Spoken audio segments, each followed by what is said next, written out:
Hi, this is Trey Pastor. Welcome to my review of Despicable Me 3. This is, of course, the sequel to Despicable Me, second sequel. This story is basically about Drew. Uh, excuse me, not Drew. Gru, the main villain. He's, comfortably working for the Anti-Villain League. He's married now to Lucy, who was introduced in the last movie, and he still, has his 3 kids.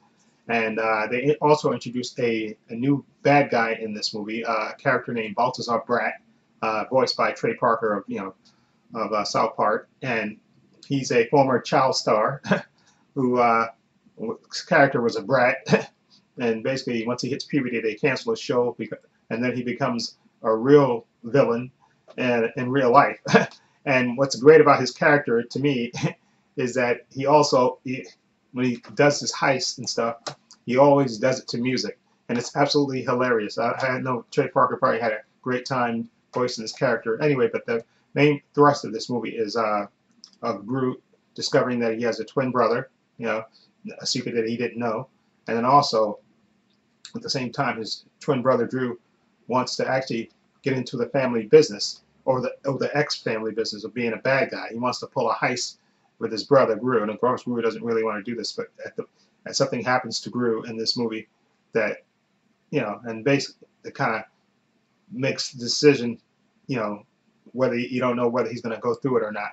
He's trying to live the straight life with his, he's happy with his wife and his 3 kids, and he's happy, being a good guy, but there's the dilemma, his relationship with his brother Drew, and also this villain that's in this movie that's absolutely hilarious.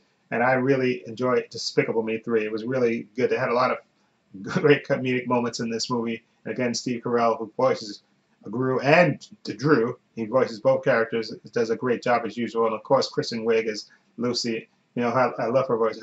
Her character has an arc too of adjusting to being a stepmom to the 3 kids, and whether she can do it successfully or not. She's trying to find that balance, and it's a really good it has some outrageous sight gags in this movie that you have to see. Actually, there's a great moment when Balthazar Brat, when you see him as a grown-up doing his first heist. It's absolutely hilarious. The way it plays out is absolutely hilarious. And this movie, like I said, these movies are really good. And what's good, you have the comedy in it, but the movie has a lot of heart and stuff, because you have him, Gru dealing with the family, with his daughters and his brother now in this case, and his wife, and of course trying to stay on the straight and narrow, and of course dealing, of course, with the minions, who have their little own story arc in this, and I like them within the Despicable Me movie. I know they had their own movie, but that movie was just they work better for me when they're involved in the world of Gru and stuff and the other characters. Anyway, I really love Despicable Me 3, and I'm gonna give it an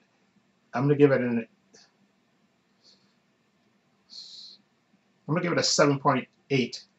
Okay, I'm gonna give it a 7.8. I thought it was really good and really hilarious, a nice addition to the franchise, and I really enjoyed it. Again, Trey Parker as Balthazar Brat. That character is absolutely hilarious, and you have to see him to believe it. And again, I love Steve Carell, and Kristen Wiig is good as usual, and I definitely like the voice actors that play the 3 little girls. I think they were good as well, and of course the minions, they're hilarious as usual. So anyway, again, 7.8 for me for Despicable Me 3, and I definitely want to see another part to this franchise.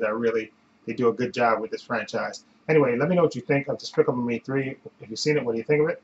Feel free to leave comments down below. I have links to my Facebook, my Twitter, and my Instagram in the description box, as well as my other channel called Views and Opinions. Please check that out as well. And this is Trey Pastor saying so long and take care.